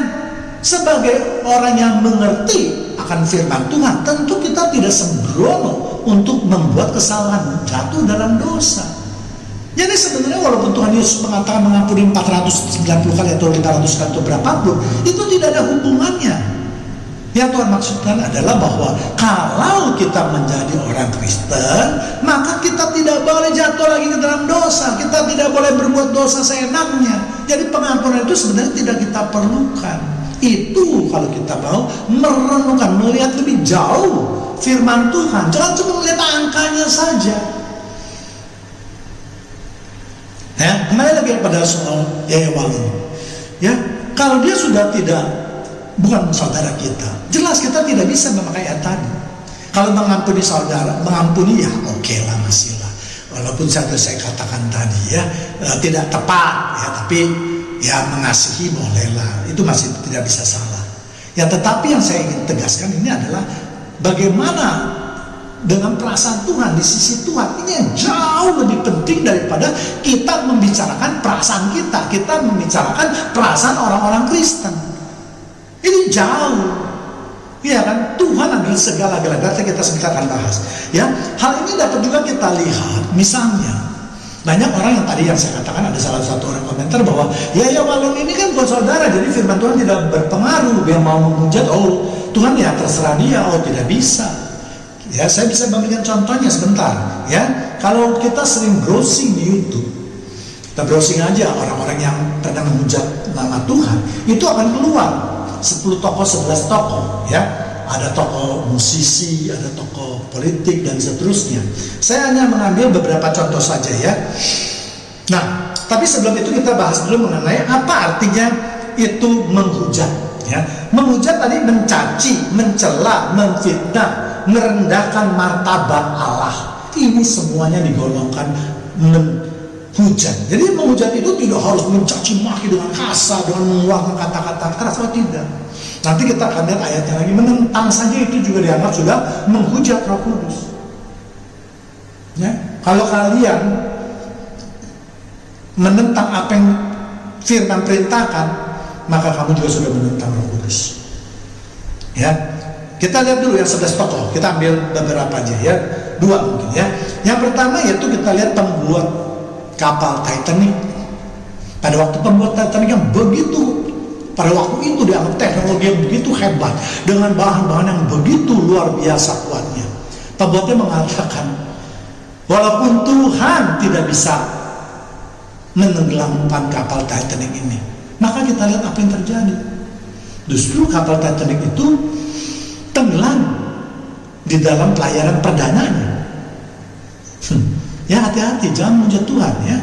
Kemudian kedua yaitu kita lihat calon presiden Brazil, ya, yang mengatakan kalau suara rakyat itu sudah memilih dia 50% atau 54%, maka tidak ada siapapun termasuk Tuhan yang bisa menghalangi dia menjadi presiden. Namun apa yang kita lihat? Dia mati pada malam sebelum dia dilantik. Ya, jadi itu dia hujatan-hujatan atau hukuman-hukuman yang dijatuhkan oleh Tuhan. Memang kembali lagi kita tidak tahu waktunya kapan. Ya, itu semua memang adalah kehendak Tuhan. Tuhan yang berkuasa, Tuhan yang melihat apakah ini orang pantas untuk dipanggil atau tidak, dan seterusnya. Ya, kemudian kita lihat juga di Alkitab banyak sekali juga, tapi kita nyambil 2 atau 3 saja. Misalnya Nadab dan Abihu, anak-anak daripada Harun, imam ini ya, jelas ya, yang mendatangkan api asin pada mezbah Allah, ya, di mana seharusnya api itu datang dari Allah yang berubah menjadi api, atau Allah yang memberikan api pada mezbahnya. Tetapi Nadab dan Abihu melakukan hal yang sebaliknya, dia menyalakan api sendiri. Ya, kita lihat di Imamat 10 ayat 1-2. Ya, jadi ini termasuk apa? Penghujat. Ya, Belshazzar, raja Babilonia juga, dia memakai peralatan bait Allah untuk merayakan pestanya. Mati pada malam harinya. Sebab dia menghina Tuhan. Alat-alat untuk bait suci itu tidak boleh dipakai oleh manusia, tetapi dipakai olehnya. Alasannya apa? Nanti kita akan bahas. Kalau ada waktu, satu saat saya akan membuatkan videonya mengenai kasus Raja Belshazzar ini ya. Mengapa dia bisa berbuat demikian? Ya, dan 5 ayat 2 dan ayat 30. Ya. Kemudian Ananias dan Safira yang dianggap mendustai Allah. Ya, karena menahan sebagian penjualan tanahnya yang mati juga seketika itu. Kisah Para Rasul 5 ayat 3. Jadi mendustai Allah juga termasuk menghujat. Ya. Jadi sekali lagi, alasan ini dipakai alasan yang paling penting yang harus kita lihat di Lukas 3 ayat 20 di bagian C ya. Melainkan bersalah karena berbuat dosa kekal. Ya, jadi firman Tuhan sudah menjelaskan mengapa mereka-mereka yang menghujat Tuhan ini tidak mendapatkan pengampunan. Ya, karena Tuhan merasa bahwa mereka itu sudah memperoleh dosa kekal atau mendapatkan dosa kekal. Ya, kalau dosa kekal berarti dosa sampai selama-lamanya. Sama seperti yang didapatkan oleh Lucifer atau malaikat yang berdosa. Mereka kekal jatuh dalam dosa sehingga tidak dapat diampuni. Jadi ini pola pikir yang harus dimengerti oleh orang umat Kristen. Jangan cuma mengampuni aja. Ya, Tuhan punya hukum yang bukan pelimpan. Tuhan punya hukum yang tegas dan keras, disiplin. Ya, kalau Tuhan sudah mengatakan dia punya dosa kekal, maka selamanya kekal. Binasa juga jangan diartikan di sini mati atau dipanggil Tuhan. Binasa artinya dia pasti masuk neraka, dia pasti masuk dalam api kekekalan. Ini yang dimaksud dengan binasa. Ya, jadi dalam binasa itu dia ya supaya dipanggil Tuhan, supaya mati. Itu bukan binasa. Itu semua orang juga akan mati. Saya pun akan mati. Bapak Ibu jemaat Tuhan yang terkasih pun pada waktunya akan mati. Semua tidak ada manusia yang hidup bisa kekal di dunia ini. Tetapi yang dimaksud oleh Tuhan dengan hidup yang kekal tentu kehidupan selanjutnya. Ya, jadi kita sekarang sudah mengerti ya, tidak boleh kita mendoakan untuk hal-hal yang tidak ada gunanya. Bagaimana sih? Yahya Walani sudah jelas dia mempunyai dosa yang kekal, sudah jelas tidak bisa dibantah lagi.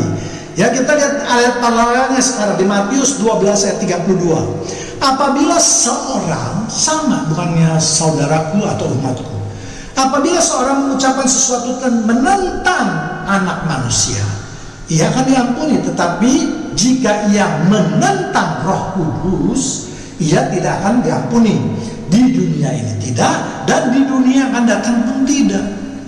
Jadi kalau ada orang Kristen, siapapun dia, mau hamba Tuhan, mau pendeta yang banyak pengikutnya segala macam, tidak peduli oleh firman Tuhan, tunduk semuanya pada firman Tuhan. Firman Tuhan mengatakan mereka tidak akan diampuni di dunia ini, tidak, di dunia akan datang pun tidak. Jadi ngapain kamu berdoa memohon pengampunan untuk Yaya Waloni? Apakah kamu merasa hebat bahwa doa itu akan didengar Tuhan?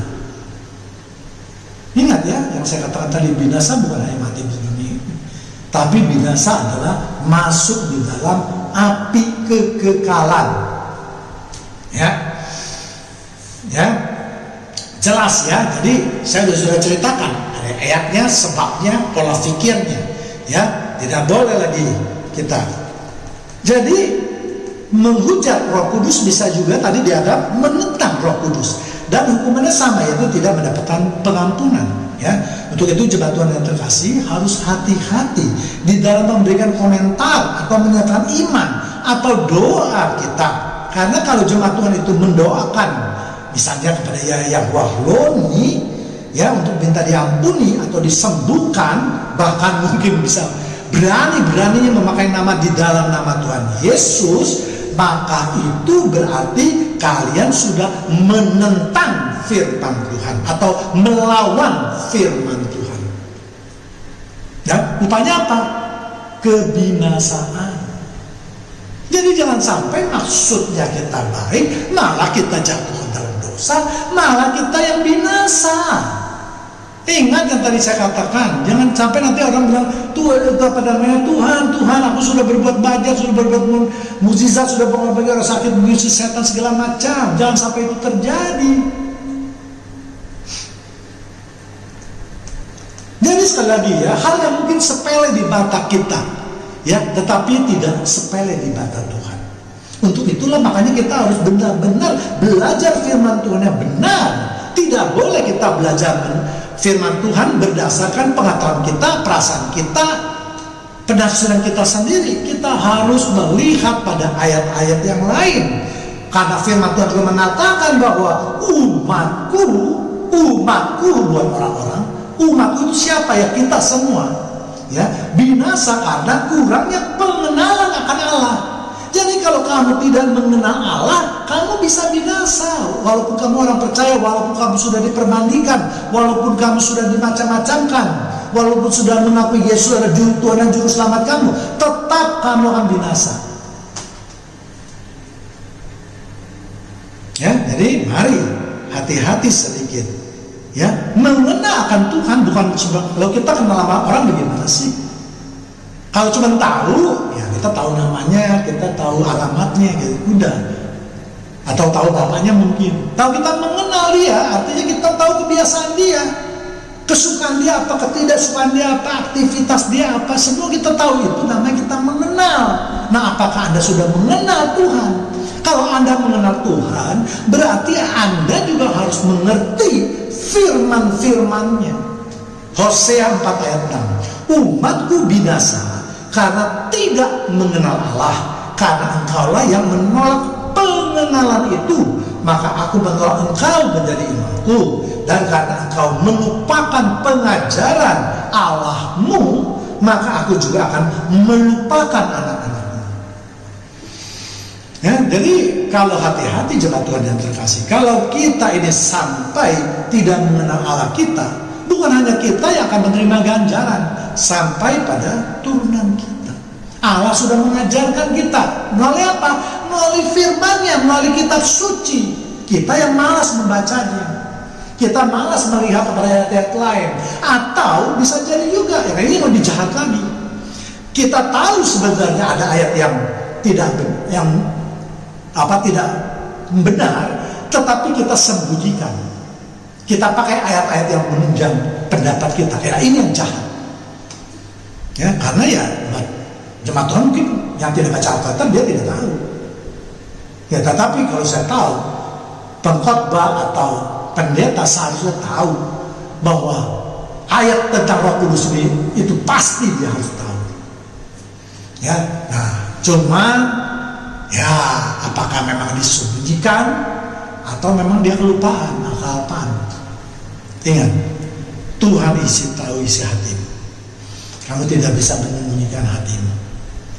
Ya, saya juga tidak mau menghakimi, saya cuma mengingatkan saja. Ya. Kemudian kesimpulannya apa nih setelah kita ngomong ngalor ngidul? Ya kan, kita mau membahas begitu banyak. Kesimpulannya adalah Yahya Waloni kalau mau diampuni oleh manusia atau oleh umat Kristen itu silakan saja. Tapi yang tadi saya katakan akan sia-sia karena pengampunan yang terakhir itu hanya Tuhan yang menentukannya. Ya kan, tidak bisa kamu bilang kalau dia diampuni dosanya berarti dia sudah bersih. Tidak. Kamu sudah diampuni dosanya, hanya dicatat oleh Tuhan bahwa nanti kalau kamu berdosa, kamu juga dosanya diampuni. Hanya itu saja. Dosanya si Yahya Waloni itu tetap masih ada di sana dan Tuhan akan menjadi hakimnya. Ya, jadi tidak bisa sembarangan seakan-akan kita bertindak sebagai Tuhan. Kalau saya sudah mengampuni, berarti dia sudah bebas. Yahya Waloni sudah tidak ada dosa lagi. Siapa kamu? Ya, kita lihat Markus 2 ayat 5. Ketika Yesus melihat iman mereka, berkatalah ia kepada orang itu, "Hai anakku, dosamu sudah diampuni." Ingat, saya sengaja kutip ini, ya. Yang boleh mengatakan dosamu diampuni itu hanya Tuhan. Kalau kita lihat sejarah dalam Alkitab, itulah sebabnya orang Farisi ahli Taurat itu terus ingin membunuh Yesus. Karena apa? Mereka menganggap Yesus itu bukan Tuhan. Yesus itu telah menghujat Allah dengan menyamakan diri sebagai Tuhan. Kalau mereka mengerti bahwa Yesus adalah Tuhan, pasti mereka tidak akan membunuh Yesus. Ya, jadi kita harus ingat kembali lagi siapa kita, ya. Jangan kita bertindak melebihi apa yang kita boleh lakukan. Ya, jangan selalu di medsos kadang-kadang saya lihat saya geleng-geleng kepala. Ampuni dia, seakan-akan dia bertindak sebagai Tuhan. Ya kan? Doakan kepada Tuhan dalam nama Tuhan Yesus. Aduh. Ya, mudah-mudahan bertobatlah ya. Jangan sekali-kali lagi mempergunakan nama dalam nama Tuhan Yesus dengan sembarangan. Ya. Oke. Kemudian kita akan melihat lagi ya. Bagaimana kalau menurut saya ya tetap Yahya Waloni ini dia tetap berdosa ya. Melanggar firman Tuhan yang kedua dari 10 perintah yang tadi saya sebutkan kesimpulannya ya. Ya. Kemudian kita lihat juga bagaimana, apakah Tuhan memang mengatur itu semuanya mengenai apa perasaan Tuhan misalnya ataupun hukum Tuhan. Kita lihat di Matius 22 ayat 37-38. Jawab Yesus kepadanya, "Kasihanilah Tuhan Allahmu dengan segenap hatimu, dengan segenap jiwamu, dengan segenap jiwa akal budimu." 38, ingat ya yang penting, itulah hukum yang terutama dan yang pertama. Yang pertama bukan hanya dikatakan yang nomor satu, yang pertama artinya yang harus didahulukan. Jadi Tuhan tidak peduli dengan perasaanmu dulu. Kamu harus peduli dulu dengan perasaan Tuhan. Ya, ini hukum yang terutama, ini hukum yang terpenting. Jadi kalau si Yahya Waloni itu menghujat Tuhan, perasaanmu itu nanti dihitungnya. Nomor satu kan dulu kepentingan Tuhan. Bagaimana hukum Tuhan, bagaimana perasaan Tuhan. Karena ini sudah dalam Alkitab dikatakan yang pertama, kita prioritaskan dulu hukum Tuhan itu. Apa kata hukum Tuhan? Ya itu yang tadi. Orang yang menghujat Roh Kudus tidak akan mendapat pengampunan. Ya, jadi sekali lagi, jadi kalau menurut itu bagaimana dong jemaat Tuhan mungkin juga bertanya ya, menurut saya bagaimana dong seharusnya kita bersikap atau sikap yang terbaik daripada umat Kristen? Kalau menurut saya sikap yang terbaik daripada umat Kristen supaya kita jangan berdosa, itu kita tidak melakukan apapun juga kecuali kita berdoa kepada Tuhan, menyerahkan semuanya kepada Tuhan. Sebenarnya ini bukan dasar dari semua doa-doa. Bukankah semua doa itu terjadi atas kehendak Tuhan? Ya, tidak ada doa yang karena atas kehendakmu. Ya kan, doamu dikabulkan itu karena sesuai dengan kehendak Tuhan, bukan karena engkau pandai berdoa. Alkitab mengatakan manusia sebenarnya tidak bisa berdoa. Ya, dan itu juga sudah diingatkan dalam Alkitab. Ya, Matius 6 ayat 10, datanglah kerajaanmu, jadilah kehendakmu di bumi seperti di surga. Jadilah kehendakmu. Banyak sekali contoh-contoh di dalam Alkitab. Tuhan Yesus juga mengatakan waktu berdoa di Bukit Getsemani, terjadilah menurut kehendak Bapa. Banyak juga, Maria juga demikian ketika mengandung Yesus, terjadilah kehendakmu. Kenapa kita sih suka-suka paksa-maksa Tuhan sih? Siapa sih kita ini? Ini kebiasaan orang Protestan ya, yang menganggap dirinya hebat, bahkan nanti seakan-akan melebihi Tuhan. Ya, saya mau tanya gitu loh, di dalam hidup kita berapa kali sih kita berdoa? 1000 kali? 2000 kali? 5000 kali? Apalagi hamba Tuhan mungkin sudah 10.000 kali lebih. Ya, saya ingin bertanya kembali, pernahkah kalian itu berdoa Bapa kami ya seperti yang diajarkan oleh Yesus?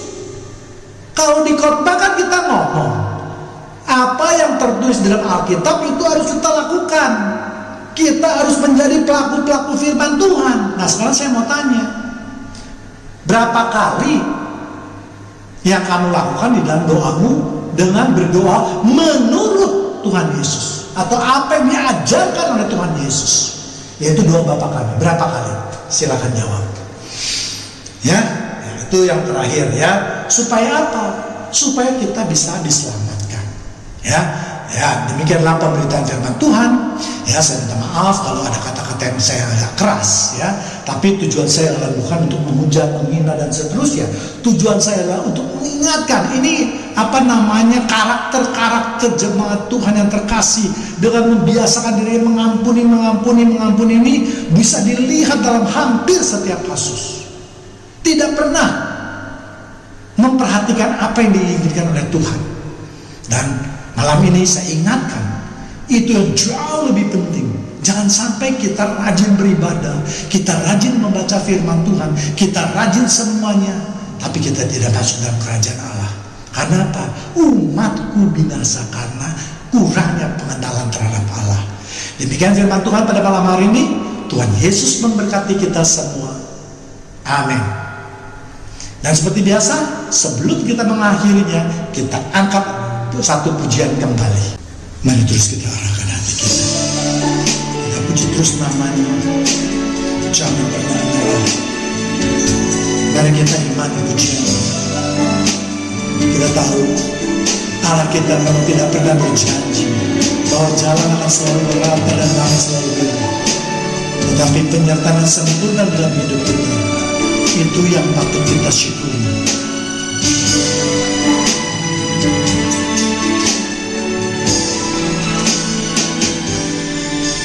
Tuhan tak pernah janji langit selalu biru, tetapi Dia berjanji selalu menyertai.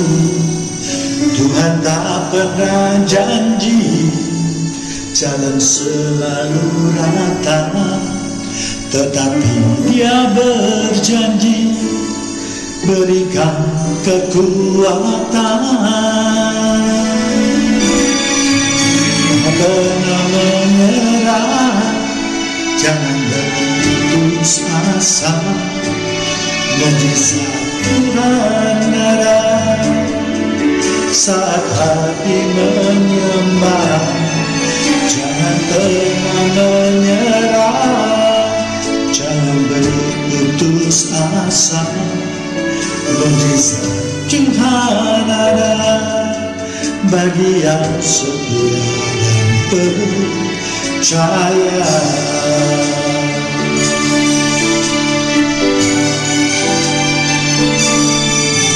Tuhan tak pernah janji langit selalu biru, tetapi Dia berjanji selalu menyertai. Amin.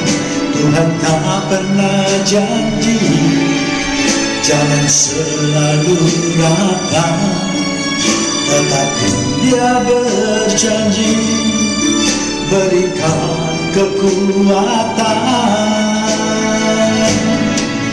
Jangan pernah menyerah, jangan berputus asa.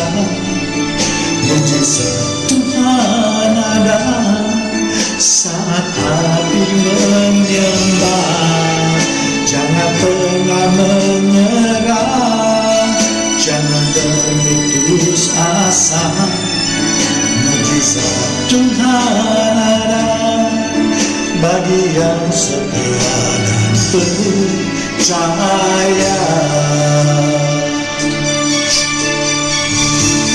Memang Tuhan tidak pernah memberikan janji bahwa hidup kita akan terus dalam pernikahan, tetapi Tuhan berjanji bila kita dalam lembah kekelaman, maka tangannya selalu ada untuk menopang dan menuntun hidup kita. Terima kasih.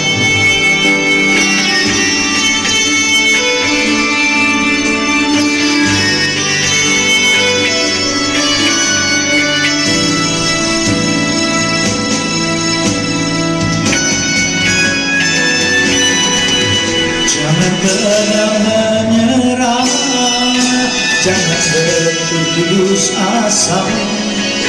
Mujizat Tuhan ada saat hati menyembah. Jangan pernah menyerah, jangan berputus asa. Mujizat Tuhan ada bagi yang setia dan percaya. Mujizat Tuhan ada bagi yang setia dan percaya. Mujizat Tuhan ada bagi yang setia dan percaya.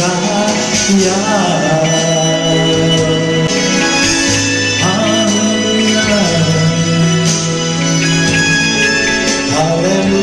haleluya.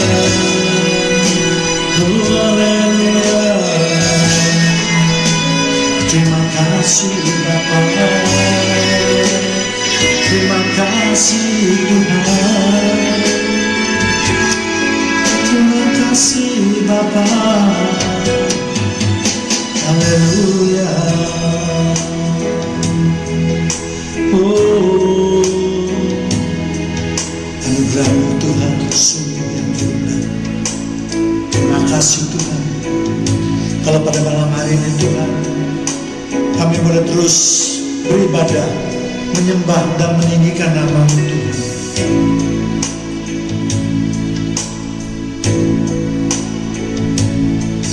Kau tahu hatiku Tuhan, amin. Kau tahu rinduku Tuhan, Kau tahu harapku, Kau tahu mimpiku di tangan-Mu Tuhan. Dalam segenap jalanku, dalam setiap langkahku, hanya Kau Tuhan yang ku andalkan menghadapi semua. Mari kita angkat tangan kita. Yesus, Kau anugerah terindah dalam hidupku. Kau sungguh berarti di setiap jalanku. Anugerahmu selalu mempesona aku. Yesus, kau terbaik, Yesus, kau termanis di dalam hidupku.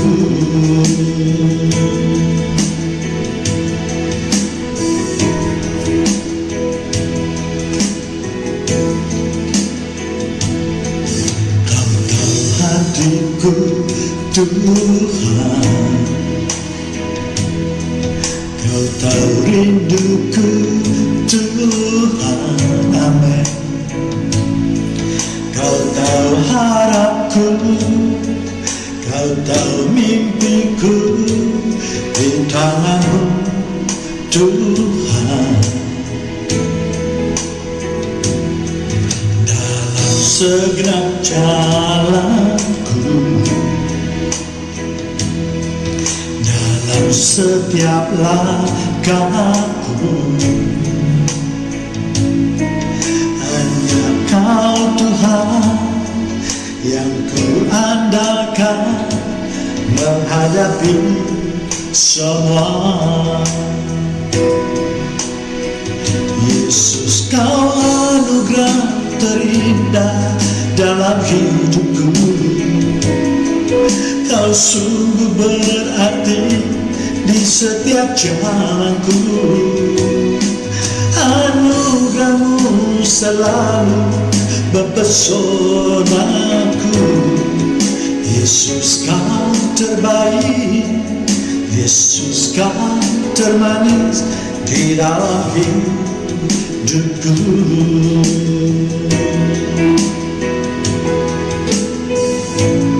Tiada kasih yang lebih besar daripada kasih seorang yang memberikan nyawanya untuk sahabat-sahabatnya.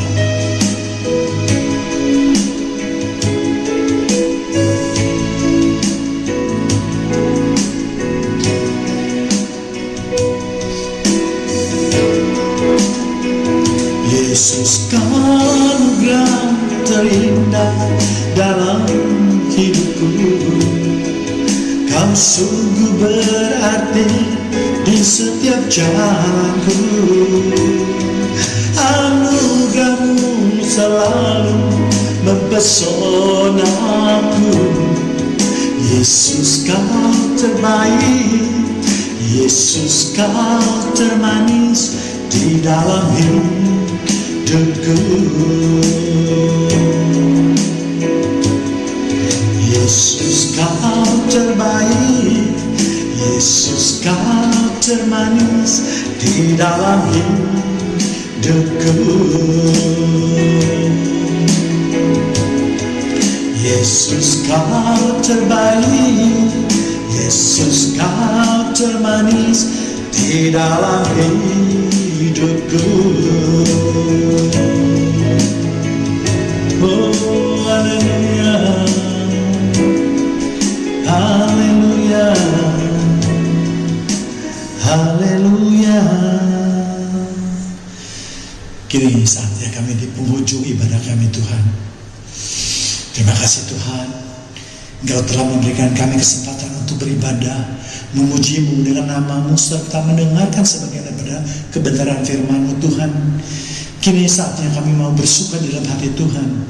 Untuk itu, Tuhan, mari Tuhan, sekali lagi Tuhan, lawat jemaat Tuhan, agar kami boleh merasakan sukacita yang berasal daripada Tuhan. Di dalam nama Tuhan Yesus kami berdoa dan mengucapkan syukur. Haleluya, amin. Ada satu sobatku yang setia. Dia bisa bertepuk tangan.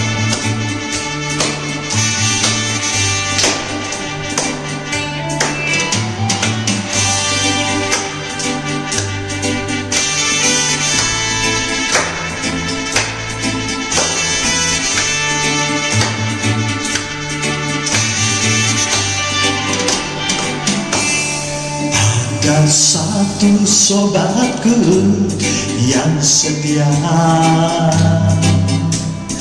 yang tak pernah dia tinggalkan diriku. Waktu aku susah, waktu ku sendirian, dia selalu menemani diriku. Siapa namanya? Namanya Yesus. Amin. Namanya Yesus. Nama Yesus yang menghibur hatiku. Namanya Yesus. Namanya Yesus. Nama Yesus yang menghibur hatiku.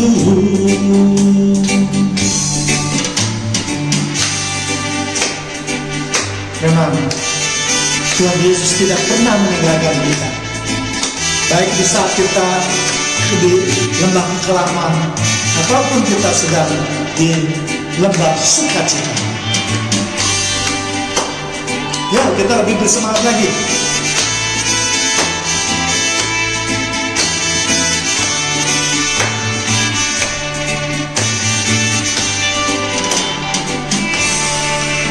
Ada satu sobatku yang setia, amin, yang tak pernah dia tinggalkan diriku.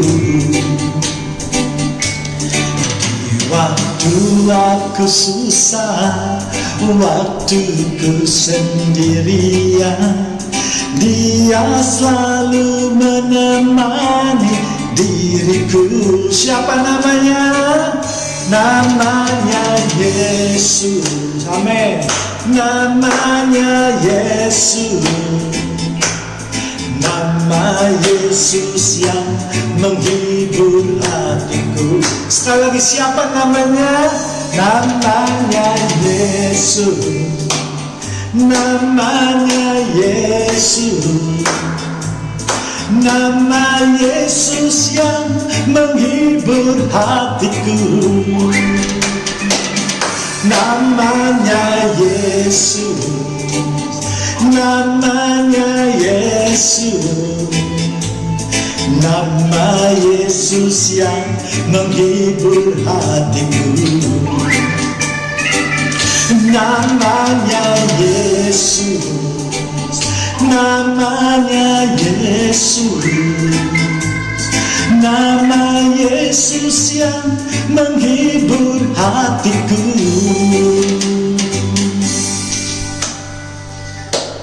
Demikianlah ibadah pada kesempatan ini. Kita akan berjumpa kembali pada kesempatan yang akan datang. Tuhan Yesus memberkati kita semua. Amin.